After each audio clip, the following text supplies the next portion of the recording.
Voilà, c'est fini. 42 ans d'une non-existence. Illustre inconnu, c'est l'histoire d'un homme qui n'a pas de personnalité et qui se fabrique une vie à travers celle des autres, sans méchanceté, sans mauvaise intention.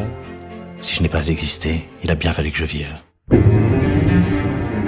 J'ai toujours voulu être un homme comme tout le monde.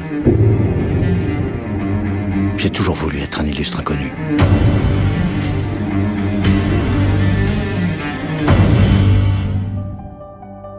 Le script était très intéressant, très intriguant. L'ambiance du film était vraiment là déjà. C'est une sorte de serial killer qui ne tue pas. Donc ce que je trouvais intéressant, c'était d'être sur au début l'apparence des codes classiques du serial killer, de l'usurpateur, et au fond de les retourner. La création de double, en fait, est une volonté de chercher à contrer une sensation d'inexistence. C'est des films dont on a envie de faire partie, et comme ce sont des produits assez rares en France, j'ai tout de suite appelé la production pour pas qu'ils prennent quelqu'un d'autre. Qu'est-ce que tu fais? Moi, je suis agent immobilier. Et ça te plaît? Beaucoup, oui. Mathieu a cette capacité à jouer des rôles différents, mais son génie d'acteur, c'est d'être à chaque fois dans quelque chose de très normal. Il n'est jamais dans le cabotinage, il n'en fait jamais trop. Ce personnage-là, ouais, me colle, mais je peux vivre avec, ça me correspond.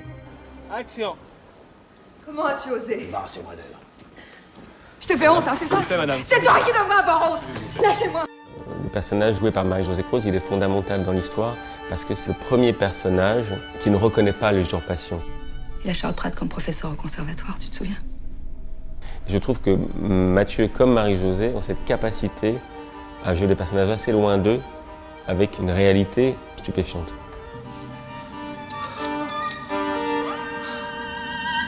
Et par contre, quand il évoque le souvenir, ça doit marquer une rupture en fait. C'est un réalisateur passionné, et avec son binôme Alexandre Patelière, ils étaient extrêmement pointus sur ce qu'ils voulaient. La caméra et le film s'attachent complètement au personnage de Sébastien Nicolas, ne le lâche pas. Au fur et à mesure du moment où on rentre dans sa vie, où on le comprend, on va faire cause commune avec lui jusqu'à avoir envie qu'il se transforme et qu'il se trouve. C'est un voyage dans le cinéma et un voyage dans l'identité.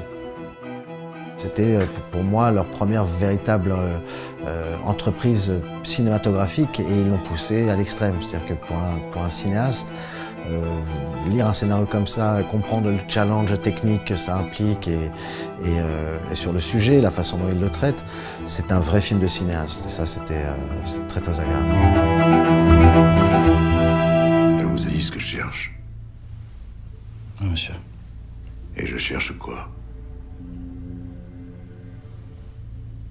Je cherche à me tester, monsieur.